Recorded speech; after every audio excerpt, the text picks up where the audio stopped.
Good morning or good afternoon. What's going on, people? It's been some time since I've done a YouTube video. Um, Whether that was talking about sports, movies, inspirational music, anything like that. Whether that was a top whatever list or something specifically on any of those subjects. So I wanted to come back, and there's a couple things that were going through in my head of what I was thinking about talking about.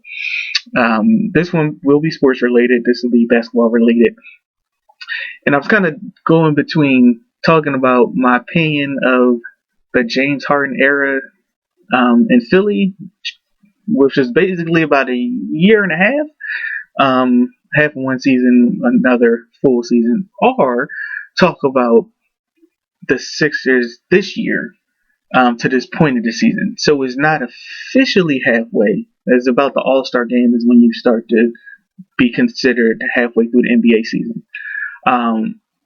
But it's getting close to halfway.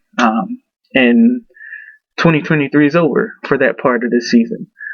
So you know what, I said, hey, I'm going to talk about the Sixers and where things are at, or what I've seen so far this year to this point. So there's a few things. And I also wanted to say this as well. Definitely check out my YouTube channel, True Greatness. You can look at my video, and then there'll be other videos attached. And you can check out my other videos that way as well.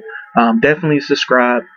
And as I always say, anytime I talk about anything, definitely interested in wanting to see your comments and see your views as far as what you write or what you think of the video, or what I'm saying in the video, or the subject matter and your opinion on the subject matter. So definitely, I like that interaction, and anytime it happens. So by all means, like I said, definitely let me know what you think in reference to what I'm going to talk about.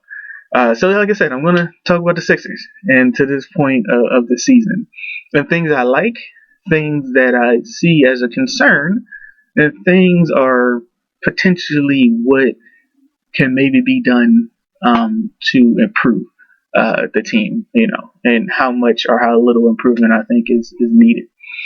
So first thing being, my overall opinion of the Sixers so far. I've been very impressed for two reasons. Two things. The teams that they have supposed to beat, for the most part, they have beaten those teams. And what I mean, the teams that they're supposed to beat, I mean the teams that are on the bottom end of either conference, whether that's the East, who obviously they'll play, obviously they play more, or if that's the few bottom teams in the West, because the West is a deeper conference this year again. For the last 2 years, I thought the East, and if you look at the records, the East was a deeper conference the past 2 years. After the run that the West had for basically from 2000 to 2020, where they were, the deeper conference, and the East was more top heavy. And what I mean, and to when we talk about, and this is sort of like a side note, then I'm get back to the Sixers, and all this is relevant. When you think about what conference is deeper, you always have your top heavy teams in either conference. But when you say which one is the deeper conference, it's which conference has more true championship contenders, not just good teams, but true championship contenders. And the West this year is back to having more true championship contenders than the East does. I mean, I can count 4 or 5 teams in the West that I would say are championship contenders.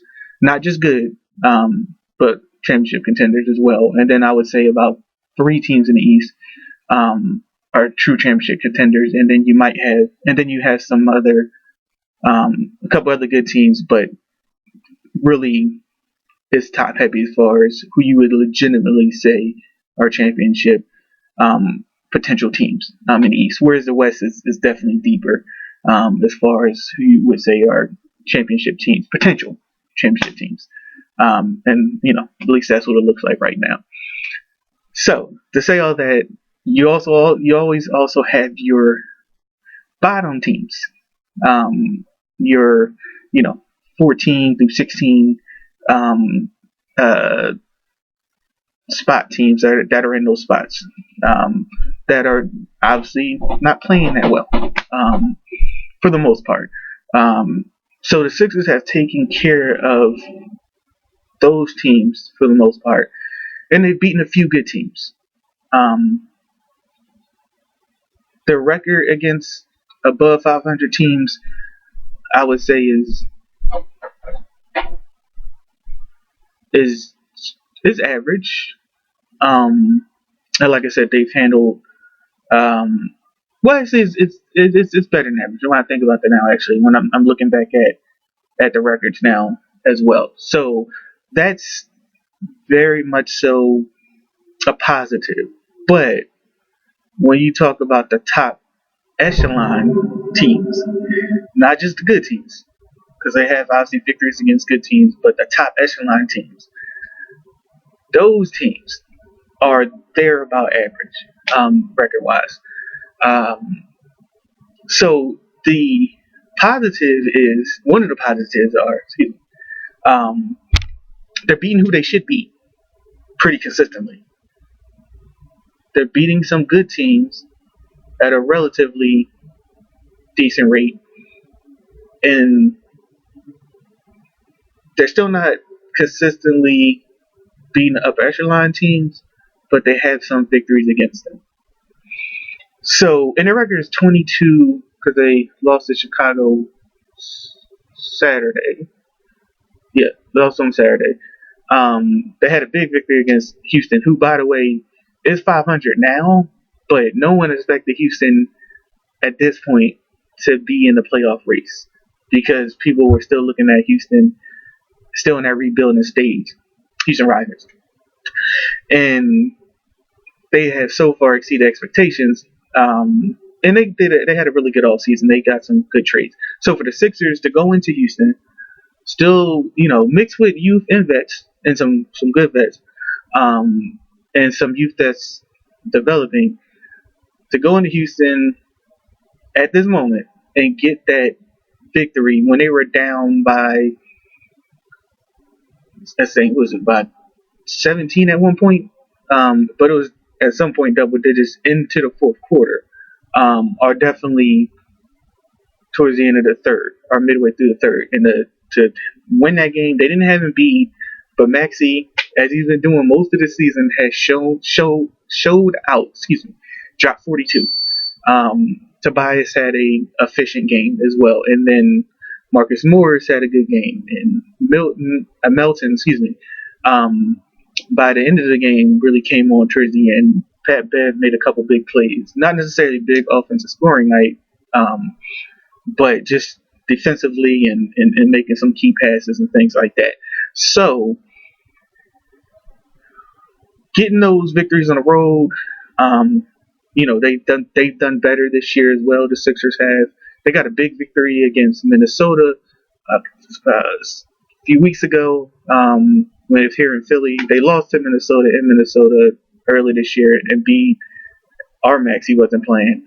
But Minnesota came to Philly, and Minnesota has the best record in the West and the second best record in the league behind Boston. They ended up winning that game here in Philly. So that's the stuff. And they got one victory against Boston. They lost two, and one of the losses are very impressive. And it's interesting to say a loss is impressive. But that was a game that that Tobias didn't play, and B didn't play. And this was in Boston, and Tyrese didn't play. Tyrese Maxey. And the Sixers they lost by single digits. Then they had a game here in Philly where they lost to Boston, but they also had a game in Philly where they beat Boston. So it's these little kind of things that you're seeing that's impressing me in a sense of taking care of the business that they need to take care of against those teams that they should beat consistently. It's the NBA. You're not going to win every game, even against teams that you should beat. But how do you consistently play against the good teams, the elite teams, and then the teams you should beat consistently? And they've checked off most of those boxes. One, beating the teams that they should beat consistently, and for the most part, pretty handily, in a good amount of those games against against the teams that they should beat. The good teams, they've won enough of those games right now against them, and obviously, like I said, they won more of those games against good teams, than probably I think people weren't sure about coming into the season. And then against the elite teams, they have some of those victories. Again, not a lot, but some of those victories against some of those elite teams.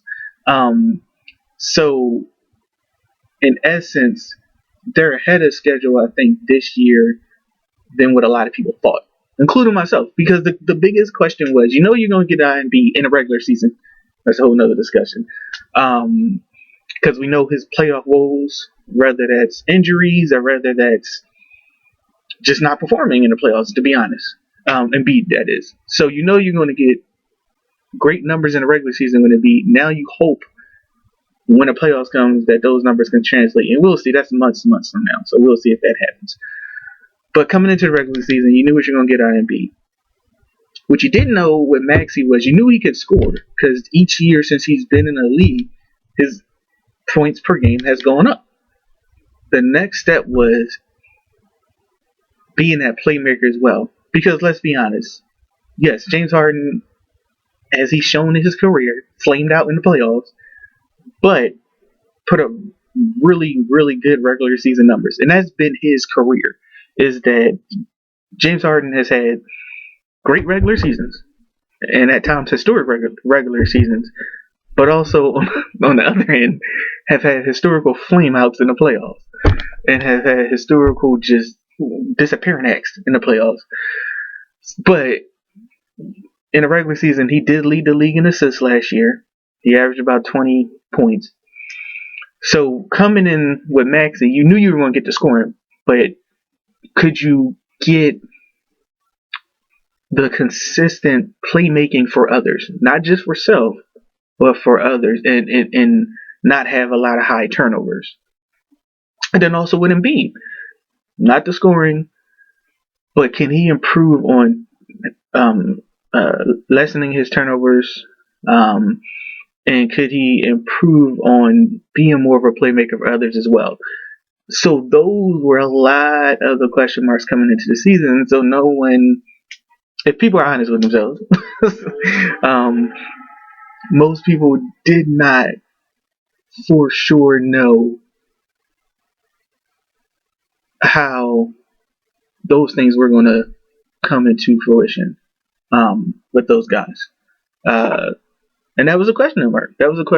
How good could the Sixers be this year with everything that was going on in all season, and replacing that playmaking? And then if it was going to happen, how long would it take? So all those things were legitimate questions. And I would say so far, when I said I would discuss the things that have been impressive. So the first thing is the record, and obviously the record being what it is, and as good as it is, where they are in the East right now, and then generally how they've played against those teams that I mentioned. As far as elite teams, good teams, teams that are kind of at the bottom of either conference. The other thing that has been impressive is been Tyrese Maxey. Again, not his scoring, because you pretty much could bank on his scoring to continue to get better and better. It just seems like that type of player that kind of puts in that work, and you just look at his career. His scoring just kept progressing at a pretty rapid rate as he continued to get more playing time and be a heavier component of the offense. You saw the scoring going up. So I was expecting his scoring to increase even more. But what's been impressive about him is the playmaking. He's averaging about 6.6 assists or 6 point something assists a game. he doesn't, his turnover rate. I don't know specifically what it is, the turnover rate, but I know it's on the lower end. So he's not turning the ball over a lot for the most part. I mean, yes, he's had games where you see he's still learning that role of being a playmaker as well. But for the most part, his turnovers are low. And like I said, his assists is 6 point something. So you have seen and that was almost from the gate this year as far as the score, the assists going with his scoring.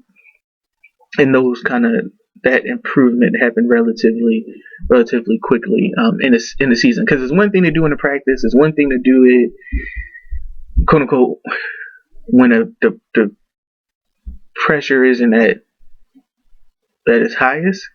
It's another thing to do it when it is. So it's definitely one of those things where you saw from the start him really getting after it. And with Embiid is having another MVP type season. I'm not saying he is an MVP right now. He won it last year, deservedly so, as well as Jokic the prior 2 years deserved to win it. But Embiid is definitely, and Jokic plays for the center for the Denver Nuggets, who they won a championship last year. Denver did, and Jokic was the Finals MVP. So the 2 prior seasons, he won the regular season MVP. So with Embiid, you see those numbers going up this year. Points per game up, and basically a point and a half. He was averaging 32 or 33 last year. Now he's averaging 34 at this point points per game. He definitely raises the assists. He still has a hit or miss when it comes to when teams are running the double team at him. So say he's in the process of trying to do a move, or he's posting up, or he's in the mid-range position or something like that, and he's passing out of the double team. It's gotten better, but it's still something that is part of his game that is a weakness. That, yes, it's gotten better, but that's still an area that he still has to continue to grow in.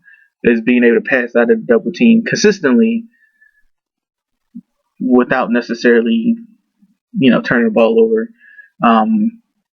at a potential higher rate. But technically, his turnovers have, to this point, have gone down since last year. To this point, and again, it's not midway through the season yet, but it's still a good chunk of the season that has been played. About 35, 36 games, something like that.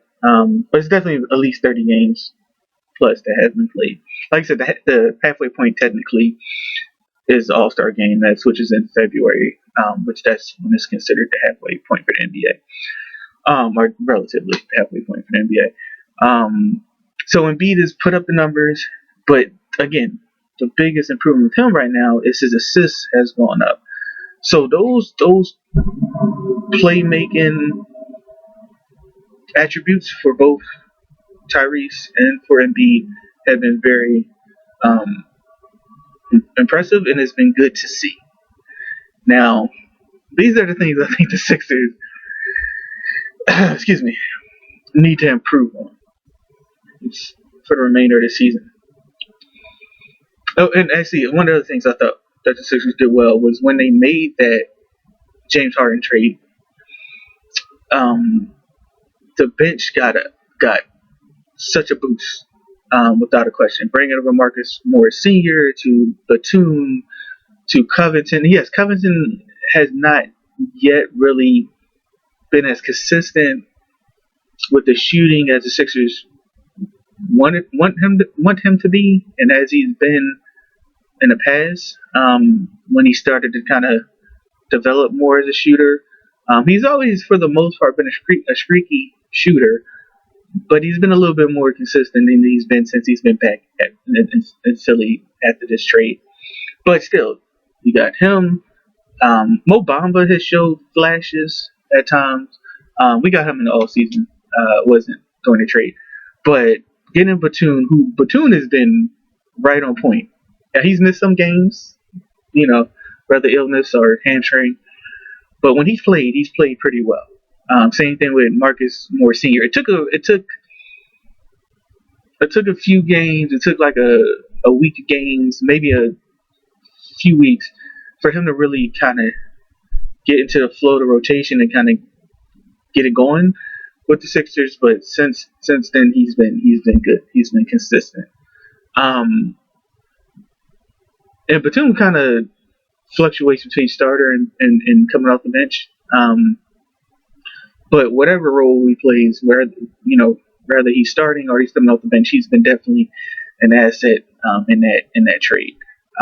So getting those guys, I feel like I'm missing somebody else in that trade. It was Covington, the bigger pieces for that trade to help lift up the bench. Covington, Batum, Marcus Morris Sr. Pat Bev was already here, so him with them, really helps the Sixers a lot. So the bench is definitely boosted, without a question. So that was helpful. And yeah, you didn't get a superstar or a star in return for Harden, but you got depth, and you added to that depth with your bench in that trade. Because as we have learned in the Sixers' recent past, 9 times out of 10, their starting lineup has been really good. But what's been the issue is A and B not showing up in playoffs, and then B not knowing what you're gonna get from the bench, and it being so inconsistent. So now you finally seeming to have that consistent bench. But the thing that I think that does need to be improved on is the question: would Tobias be better as that fourth guy, and you get a third star? Because you're not going to get a superstar at this juncture, more than likely or not. So do you trade for a third star if they had the cap space, and you move Tobias to that fourth position, and Tobias still be aggressive? Like, don't just sit Tobias in a corner and him just say, "All right, just shoot threes." Like, no. And that was a lot of the Sixers offense last year, which is why that was one of Tobias' most inefficient regular season. And that's the one thing you can say about Tobias. He hasn't shown up consistently in the playoffs, but for the most part, during the regular season, he has been an efficient player, especially with the Sixers. But last year, that was not the case. This year, he has been really efficient, and he's been scoring more, especially recently. He was on a streak, and it still might be continuing, about 5 or 6 straight games of scoring 20 plus. And again, but being efficient in it. So the question is, do the Sixers need to add that third star piece, and then you have Tobias be the fourth option, and he can still be efficient and he can still be aggressive? Obviously, his points per game will go down, but the efficiency doesn't have to. What I think is, currently constructed, the Sixers do not have enough to beat Boston in a 7-game series. They do not have enough to beat Milwaukee in a 7-game series. Not saying they would get swept in either one of those series, but currently constructed, the Sixers are a good team, a really good team, but they're not elite. And to me, those two teams, when whole and healthy, they are elite. And then let's say they were to get out of the East some way or another, they're not beating Denver.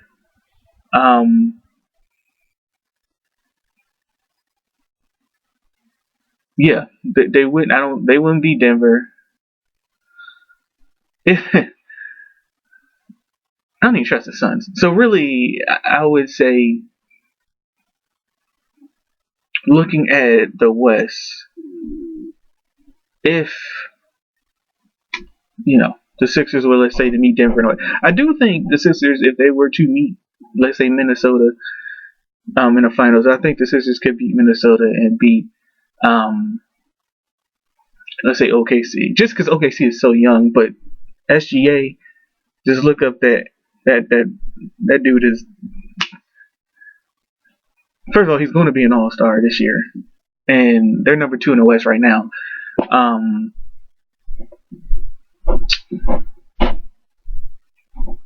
Yeah, that's a really good young team, but I don't think they're gonna get out of the West anyway, just because I think they're gonna run into somewhere or another they're gonna run into Denver, and I think Denver is going to be in the Western Conference Finals again, and I think Denver is going to come out the West. So I don't honestly think anybody in the West is going to beat Denver. Yeah, on paper, the Clippers have Kawhi, Russ, James, Paul George, but can you trust them to be healthy when it's most needed? And the answer is I don't. So I think Denver is the most talented team in the West, and then I think Boston and Milwaukee is the 2 most talented teams in the East, even before the season started. That's how I felt. So I don't think if the Sixers play any one of those 3 teams, I don't think the Sixers have enough to beat any one of those 3 teams. Now, anyone else, I think the Sixers have a shot. But you're banking on that it would be anyone else, and I highly doubt it would be anyone else. So if you got to go through any one of those 3 teams, the way the Sixers are set up now, I don't think they would be able to beat one of those 3 teams. So the question is, do they need to make a move to get that 3rd star? If you can, let me rephrase that. Do I think they need to make a move to beat one of those 3 teams? Yes, that's the first thing. Yes, I do think they need to make another move to beat one of those 3 teams. But it's important, if possible, that it's done in a way where you don't re-gut the bench. So, yeah, you have to move some pieces, and what are those pieces that would have to be moved? We'll see. But do I think they need to make another move to beat one of those 3 elite teams? Because to me, those are 3 elite teams. And coming into the season, I thought there would be more elite teams in the West. I think like I said, I think the West is really good. And as I said, I think there's 4 championship contenders potentially, but I think there's only 1 elite team. And as good as Minnesota is, I don't consider them yet elite, even though they had number 1 seed in the West. But I just, when it comes to playoffs, I'm putting my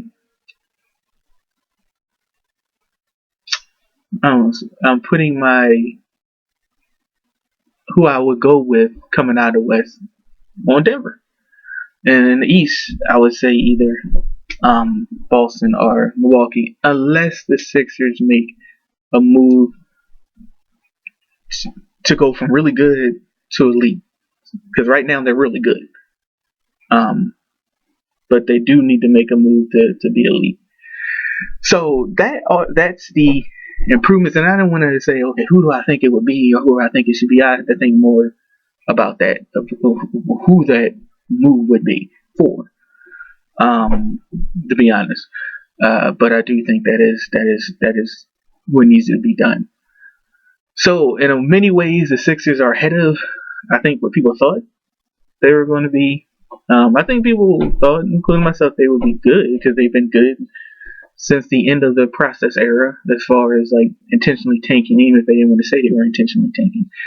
and since they started making the playoffs again, with Brett Brown, after he was there for the first couple years of the tanking era, to those last couple years when they made the playoffs, to the Doc era where they kept making playoffs, to now that same expectation with Nick Nurse. So making the playoffs was never a question. And there's still a lot of season to go, but I think it's safe to say they'll be a playoff team. And it's safe to say I think they'll be a top 5 team. Now, I will say this, though. The one team I don't I mean, listen, you play who you play, and you have confidence in anybody you play. Not to disrespect anybody else, but you have to have confidence in yourself that you can win. But the team that would give me pause in the first round, if the Sixers were to play them, would be Miami. Because playoff Jimmy is real. That man takes it to a whole nother level in the playoffs. Just ask Milwaukee twice. Ask Boston. I mean, it's just a different level. So if the Sixers don't have to play Miami in the first round, who's a good team? Who's a good team? They're always going to be a championship contender. Once they get into the playoffs, and they still got Jimmy being playoff Jimmy, and Bam still playing. Like an all-star, and just his versatility, and that rookie's good too. That they had. Tyler Hero's back, so you have pieces that they're a good team. They definitely are a good team, and the surprise team in the East is Orlando this year. But again, to me, Boston and a healthy Milwaukee is just at another level. So that's why I think, again, like I said, the Sixers just need to make that move. Or they'll do what Miami has done in the last few playoffs: go in a 3-point shooting barrage and just beat people doing that. Now, obviously, yes, it hasn't turned into them winning a championship recently, but they've gone deep in the playoffs with playoff Jimmy being playoff Jimmy, and them just shooting the lights out. So let's the Sixers do something like that with the current constructed roster, which is possible. To me, to get to the next step, they need to make that third star move, and not a third star that's going to give you a headache, but a third star that's going to complement Joel, Maxey, and then Tobias can slide in as that fourth piece, but not lose his efficiency or lose his aggression as well. So we'll see what it'll be, see what'll happen. But that's my thoughts on the Sixers right now. We'll see towards the end of the year, and I'll come back with another video in reference to that. But just kind of wanted to give my thoughts at this moment of what I think of the Sixers to this point this year. All right. Well, again, check out my YouTube channel, True Greatness. Check out my other videos. Like I said, you can click on them because I'll add those videos as well. Definitely comment, if you have a feeling on the Sixers or what you think to this point, or just in general. Definitely looking forward to those comments. All right. Have a good one. Peace.